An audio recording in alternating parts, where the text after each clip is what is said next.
الحمد لله رب العالمين. الحمد لله رب السماوات ورب الأرض رب العالمين، وله الكبرياء في السماوات والأرض وهو العزيز الحكيم. الحمد لله الذي بنعمته تتم الصالحات. الحمد لله الذي هدانا لهذا وما كنا لنهتدي لولا أن هدانا الله. من كان يريد العزة فإن العزة لله جميعا، إليه يصعد الكلم الطيب والعمل الصالح يرفعه. ما يفتح الله للناس من رحمة فلا ممسك لها، وما يمسك فلا مرسل له من بعده، وهو العزيز الحكيم. صلى الله وسلم وبارك على سيد الأولين والآخرين محمد وعلى آله وصحبه أجمعين ومن تبعهم بإحسان إلى يوم الدين. أشهد أن لا إله إلا الله وحده لا شريك له، الملك الحق المبين، وأشهد أن محمدا عبده ورسوله وصفيه من خلقه وخليله وأمينه على وحيه. يا أيها الذين آمنوا اتقوا الله حق تقاته ولا تموتن إلا وأنتم مسلمون. يا أيها الذين آمنوا اتقوا الله وتنظر نفس ما قدمت لغد واتقوا الله إن الله خبير بما تعملون. My dear respected brother and sister in Islam, all praise and glory and thanks are due to Allah subhanahu wa ta'ala. We thank Allah subhanahu wa ta'ala for all that He has given us. وَإِن تَعُدُّوا نِعْمَةَ اللَّهِ لَا تَحْصُوهَا. We acknowledge that there is nothing we can do to thank Allah subhanahu wa ta'ala enough for all that He has given us. We pray to Allah subhanahu wa ta'ala for forgiveness, for guidance, for help, for protection. We acknowledge our complete dependence on Allah subhanahu wa ta'ala. We come this Friday to renew our pledge and commitment to Allah to serve His deen and His cause and fulfill His purpose to the best of our abilities. I remind myself and all of us that we should do our best. One, to express our gratitude to Allah subhanahu wa ta'ala, be grateful, be thankful, and don't allow shaitan to make you believe that make you underestimate or belittle the gifts and the favors and the bounties of Allah subhanahu wa ta'ala. Just talk to someone who has lost his eyesight and they will tell you how great that favor is. And two, to intensify our dua. This is something that we have in our hand. It's a very effective tool. We don't use it, unfortunately. We should. It's intensify your dua to Allah subhanahu wa ta'ala. And remember, when you pray to Allah subhanahu wa ta'ala, Allah will never send you empty-handed. Give you one of the three things, and all of them are good for you.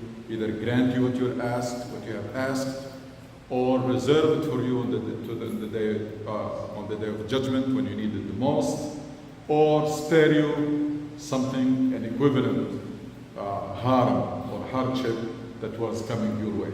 So we should use all the time, all the opportunities that we have to make dua. My dear respected brother and sister in Islam, sometimes you don't have the luxury to choose a topic for Jum'ah because incidents impose themselves on us. I'm sure most of you, or probably all of you, have heard about the tragic incident that took place in the Adams community. A sister who killed her two children and killed herself. It was yesterday or the day before. It's a big shock.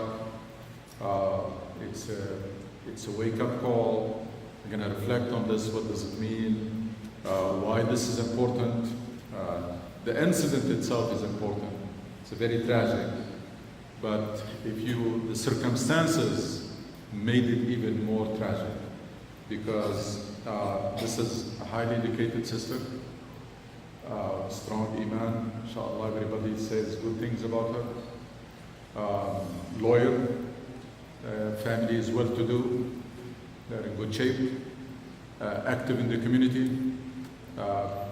Just was told about how the great services that she did for the Syrian relief efforts. She dedicated her garage to be a warehouse for collecting clothes and things for Syria. So if there is a family that you can think that is safe, this is a family that is safe. Yet we see a problem like this happening. So this is not expected at all. The usual causes for this are not here. They don't apply. As I said, these people are in good shape, highly educated, good faith, everything. Yet we have this tragic event happening that I believe should not only shock our community but shake our community. Definitely, it doesn't require a genius to conclude that there is some mental problem involved, and that does not take anything away from the sister and the family and the good work they have done. Came to my knowledge that there is a mental health issue and this sister was being treated for it. But again, even if I didn't hear this, there is no other reason that can justify something like this. So this is not an incident that we just should talk about it and feel sad for a couple of days and then forget about it. This should be a wake-up call. This should be a wake-up call for our community about a problem that we don't like to talk about it. It's a stigma. We put it under the rag, and this is the issue of mental health. Mental health and mental health problem. Just gonna read to you what a young Muslim has wrote to me about this incident. She said, mental health is very sensitive and controversial subject, a stigma in our understanding. But this recent tragic event brought a very neglected topic into the light. The Muslim community should be less judgmental. These are our young people talking to us. More tolerant, more accepting, and become educated on the subject of mental health. It's disappointing that it's taken an event occurring in our community to get to this point of realization. But let this be a wake-up call to our community. These issues are real, and ignoring their existence or treatment, or the treatment of these illnesses, is not the solution. Be mindful of others' suffering and silent battles, and don't be so quick to judge others. Educate yourself on symptoms, the different types of illnesses, and the severity of each type. I think I can just say this and stop. Educate, this should be wake-up call. We should educate ourselves about these mental health issues and the symptoms. First of all, we have to come to a point, especially as faithful and educated community. We come to a point where we treat mental health issues like physiological. If you have a pain, you go see doctor. If you or somebody in the family has some mental issues or psychological, that's what you should do, right away, with no delay, with no hesitation. This is the point where we should come to. And then we should feel comfortable talking about it. There is nothing to be shameful about. If you took your child to pediatric, you probably, when you come to the masjid, you will say it to somebody, say, today I just took my child to pediatric, has a fever. We should feel the same thing about mental health. We should break these taboos, become very normal, because they are normal.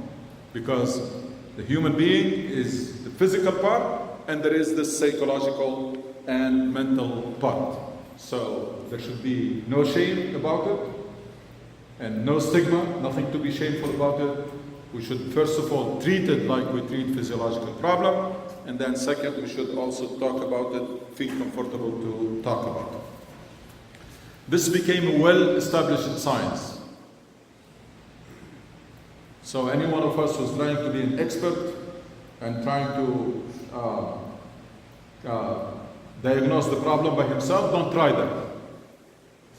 I personally read a lot about these things. I don't consider myself expert at all.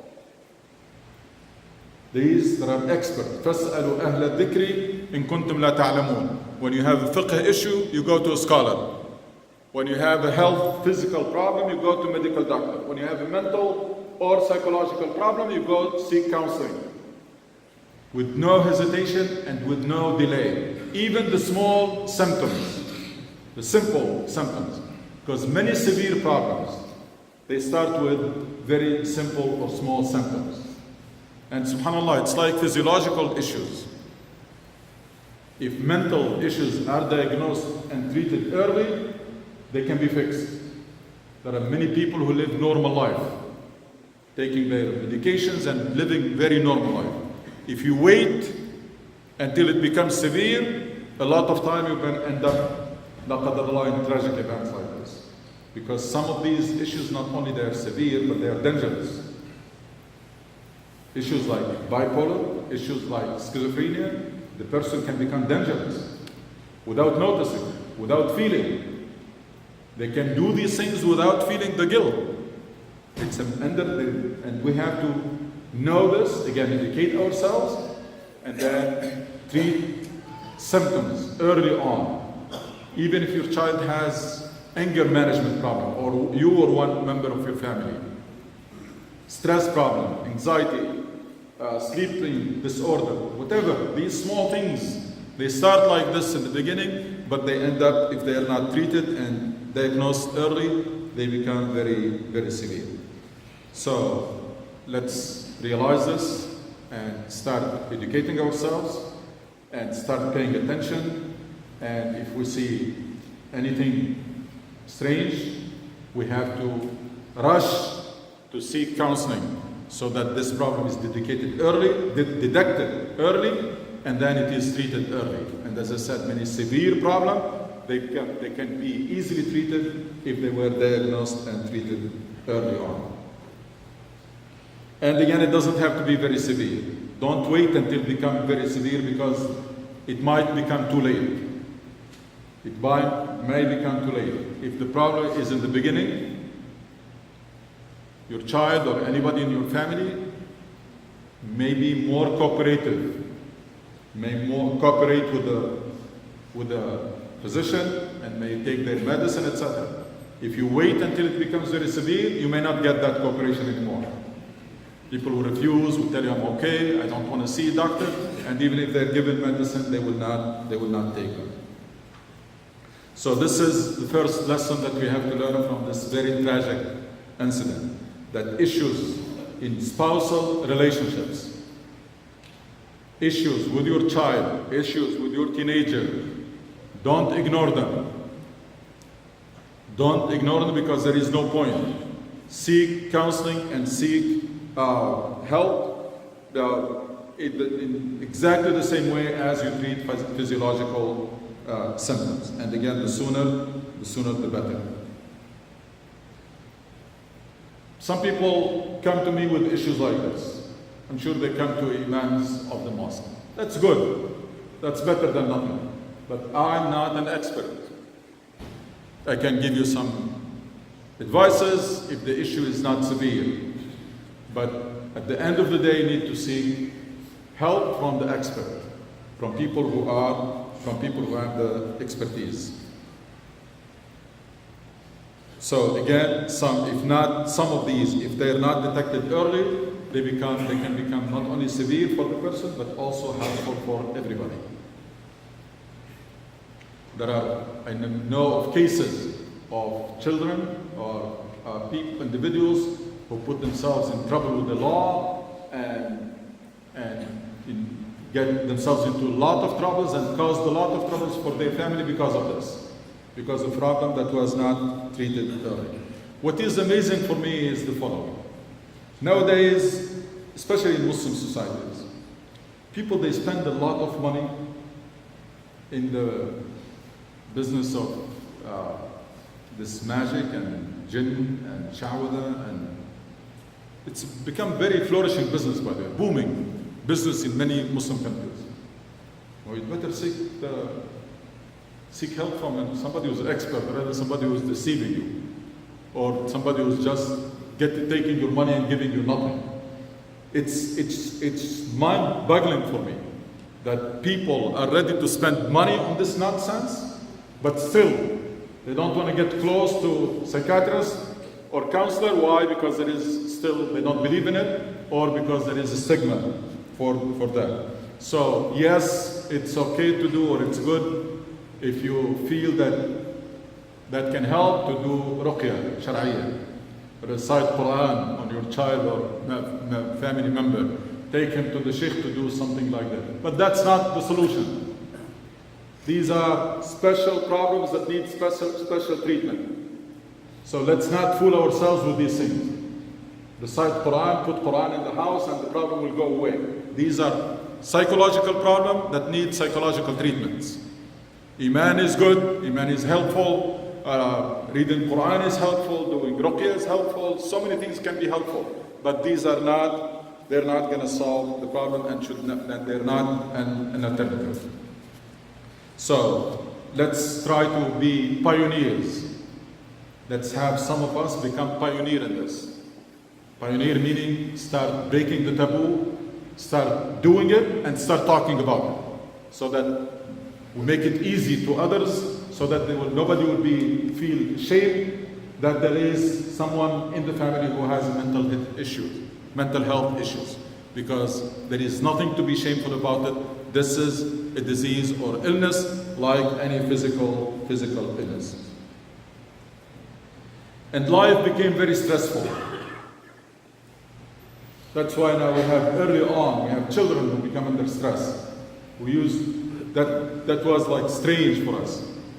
Usually the children has no responsibility, etc. But life became very stressful to the point that children are getting into these problems or these mental health issues, because school is becoming very demanding, and again life became very complicated and very stressful. Iman can help and should to handle and better manage stress. There is no question about it. Someone whose faith can better manage and handle stress than someone without. But that's not enough. And unfortunately, a lot of times we use faith the wrong way. There is signs or symptoms of mental health issues, and we go to qada and qadar. Just be patient. That's ibtila from Allah. That's an illness that requires treatment. Patience is only in the face of something that you can do nothing about it. That's when you talk about patience. Patience and evoking this qada and qadar is when you are facing a situation that you can do nothing about it.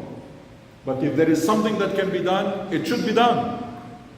So talking about qada and qadar, the divine destiny, patience, sabr, ibtila, in the wrong place, it's wrong. These issues, patience is later on, when you have done everything you can, and then you still have issues, then you have to face them with patience. Remember Rasul Sallallahu Alaihi Wasallam summarized this in 2 words, in a beautiful way. A person came to him saying, should I tie my camel, or should I just leave it and rely on Allah? Rasul Sallallahu Alaihi Wasallam told him, a'qilha wa tawakkil. It's not either or. Tie your camel and rely on Allah to protect your camel. So do your part.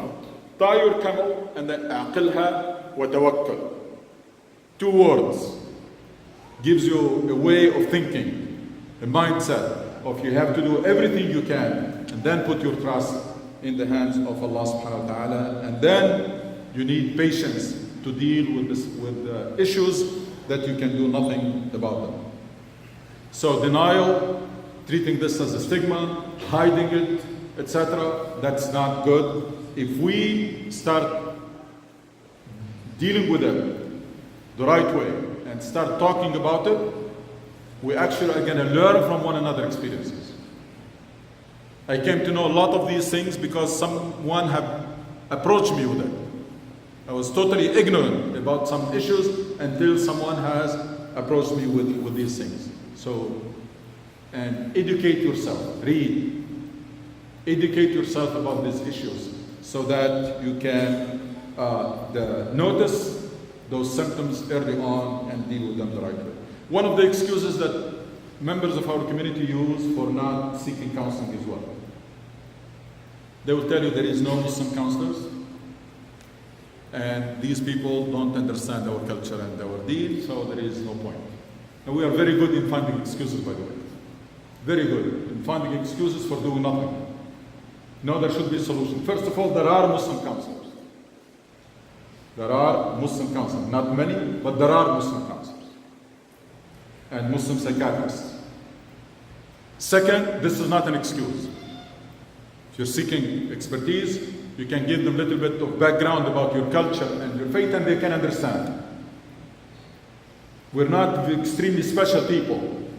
We didn't come from another planet. We're a human being. We have the same feeling and same issues like other people. So let's not make a big deal out of this and use it as an excuse for not seeking. Look for Muslim counselors, and there are. And even if you don't, then you have to go and seek counseling from counselors.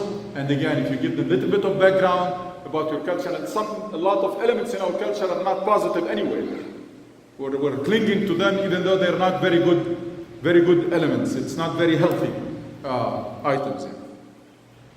And also, this is not an excuse because as a community, this is something that we didn't do before. We have been saying this for a long time, that it's not about building mosques, it's about building people. It's about investing in a human being. Our community took this route of investing in buildings, but we ended up with huge mosques, and sometimes that are full, but there is no youth counselor there. There is no family counselor there. There is no minimum services that are badly needed by people in today's life. You don't find them. Why? Because we didn't invest in this. It is long overdue that our community start having long-term plans so that every mosque will be equipped with these things. Every mosque will have a full-time youth counselor there. Every mosque will have a full-time family counselor there, so that, because when you are managing the lives of hundreds of families, you'd better have these services. Our community needs is no longer just for weekend school and weekend halaqa and some grocery for halal grocery. Our community needs has gone way beyond this. So even if we didn't do it before, it's never too late for leadership of mosques and managers to start planning ahead and start investing and even sponsoring students to go into these fields so that they can come back and serve the community, so that we don't remain a handicapped community when it comes to even basic needs. Say, I can't take my child, I cannot go, me and my wife, to a counselor who is not Muslim because he doesn't understand our culture and doesn't understand our faith. So this is the major lesson that we can learn from here. It's a very, again, should be good, strong wake-up call, because again, the event itself is very tragic. Circumstances made it even more tragic. Second point. A while ago, I made this series about families. I strongly recommend that you go, especially those who did not attend, and even if you attended, to go and see and listen to these khutbah. It's long series about family from start to finish. This should also remind us about the importance of establishing and managing families that we take very lightly. It's a job, it's a big job. The biggest job of your life is not the job that you do from 9 to 5. The biggest job of your life is as a head of family and as a parent, as a spouse and as a parent. These are the most critical jobs that you're performing. Many of us perform these jobs with no training, with no education, with no skills, learning on the job, and ending up sacrificing the lives of our children and our own happiness. Why? Because we didn't read. Why? Because we didn't educate ourselves about spousal relationship, about parenting, how you can raise a child, and what are the methods, effective methods that you use when the child is still young, when he becomes a teenager, and so on, so on. So if this is related to the mental health, this is something that also has to be, we need to remember it because of this tragic incident. Let me tell you something. I an addicted reader. I read a lot. And I'm still learning about these things. I'm still learning about these things. Just imagine somebody who has never read anything, and yet is performing that job of being a spouse and the job of being a parent with no knowledge, no education, no skills, thinking that this is a job that does not require training. This is a job that you can do just without any education, without training. That's not true. Just tell me about any job nowadays that somebody can do without any training. The least job that you may think of. People, when they take that job, they give them some training. They teach them on how to do it. And now we come to these critical jobs of being a spouse and being a parent, and we think that these can be done without any education, without any knowledge. That's not true. And we end up creating a mess, not only in our own lives, but in the lives of the children and future generations. We still have families that are being established and managed haphazardly, in a very primitive way. Our homes are no longer a safe haven. Second, Allah subhanahu wa ta'ala called it second. This is the place when you're going to feel the peace of mind and tranquility. It should be home, not just house. It should be home. That's when every member, when they go there, that's a refuge. That's your job, to make it like this. Because otherwise your children will look for alternatives. And nowadays they don't have they don't have even to go out of the house to look for alternatives. They smart devices. They have alternatives at home, which become even more serious than before. We're living in a very complicated world, very competitive, very stressful. Lot of challenges, surrounded by a lot of challenges. And that's not only us living in a non-Muslim society, by the way. Because of this globalization and this communication revolution, same problems are faced by everybody, anywhere. People who live next to Kaaba may face the same problem like people who are living in New York. There is no more differences anymore. Because the children have access to the same things everywhere in the world. So let us remember that this is, again, a very serious jobs that need education and training, and therefore we need to turn and take that challenge of turning the house into safe haven. Second, place of peace of mind and tranquility. I know many people invest in houses, not in homes. You end up with a very decent house, well furnished, but poorly managed. Like we do with the mosques. We build mosques, we invest in mosques, not on people. In families unfortunately, we do the same thing. To the point that houses nowadays, in many cases, became a source of stress. Just imagine, it should be a safe haven, a refuge. Now it's becoming a source of stress to the members of the family.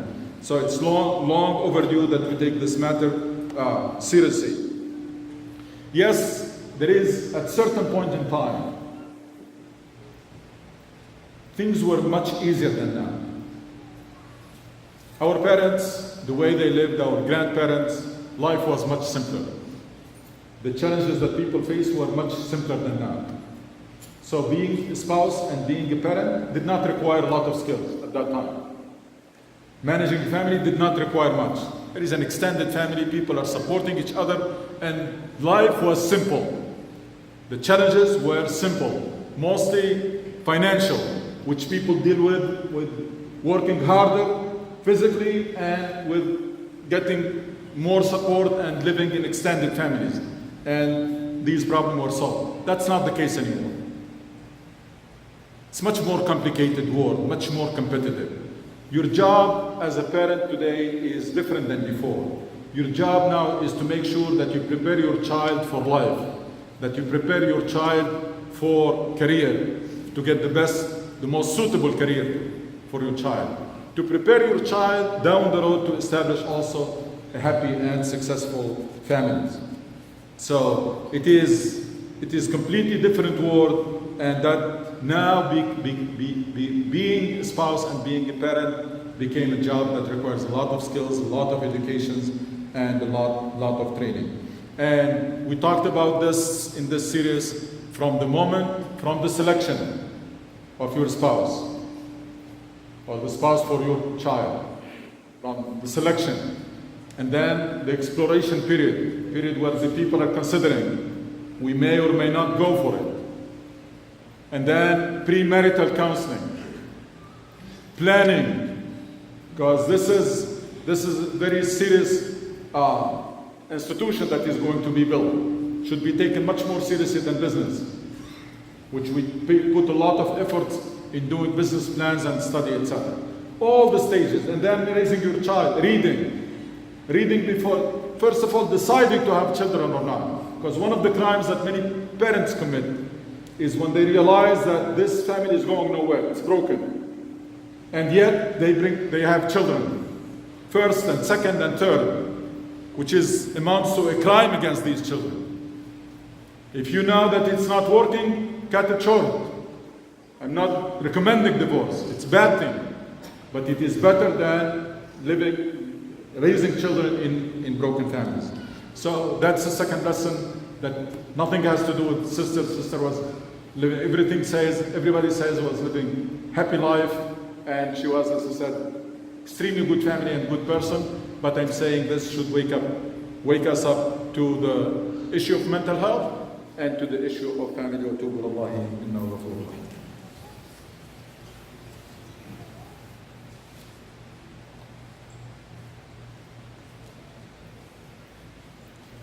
الحمد لله نحمده ونستعينه ونستغفره ونستهديه ونتوب اليه، نعوذ بالله من شرور انفسنا ومن سيئات اعمالنا، من يهد الله فهو المهتد ومن يضلل فلن تجد له وليا مرشدا. Dear respected brothers and sisters in Islam, inshallah we'll continue next time on these issues. And then there is a third important lesson that we should get from this, and from the fact that we're living in a very stressful world and very competitive society.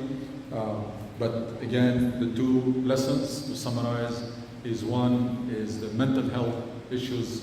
The homework for us is to start educating ourselves and pay attention. And if you see any symptoms, try not to make yourself or behave as an expert. فاسألوا أهل الذكر إن كنتم لا تعلمون. Seek help and seek counseling for these symptoms. You may save the life of your children or a member of your family if this is done early on and it is done properly, and we should start talking about it and break this taboo. Second is issues of family that has to be brought back. We have to learn on how to build and manage successful and happy families. That's a big challenge and requires education, requires skills and training that we unfortunately nowadays we don't do, but we should. So I'll leave it there, inshallah. We'll come back next week to talk about this. I'd like to let you know about there is a community winter drive for refugees in Syria. You will have the flyer outside when you're leaving. Please do your part and contribute to this great cause, inshallah. ربنا اتنا في الدنيا حسنة وفي الآخرة حسنة وقنا عذاب النار. اللهم اشف مرضانا وارحم موتانا وتوفنا وراض عنا واختم بالصالحات أعمالنا واجعل خير أعمالنا خواتمها وخير أيامنا من نلقاك. متعنا اللهم بالنظر لوجهك الكريم. ربنا ارحم والدينا كما ربونا صغارا وارحم موتانا وجميع موتى المسلمين. لا إله إلا أنت سبحانك إنا كنا من الظالمين. صلى الله على سيدنا محمد وعلى آله وصحبه.